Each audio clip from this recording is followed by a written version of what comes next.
Алишер Сахатов, гражданин Туркменистана, проживающий в Турции.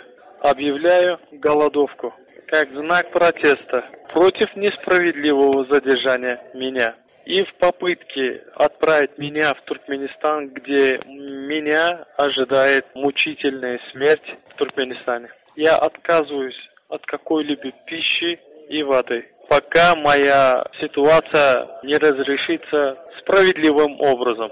Я надеюсь, что власти Турции рассмотрят мой вопрос и справедливо рассмотрят мою ситуацию, так как при отправке в Туркменистан мне грозят пытки и смерть. Мен Абдулла Урусов, Turkmenistan vatandaşı, Türkiye'de yaşayan. Beni bir kanun töhmet atıp Ankara Akyurt gönderme merkezinde menşuat. Men Türk hükümetinden menin işimi adaletli çözmeyi talep ediyen. Men şöyle açlık galadovka ilan ediyen. Eğer de men Türkmenistan'a barsam, meni adaletsiz tut, meni bir kanun öldürür. Onun için men açlık ilan ediyen.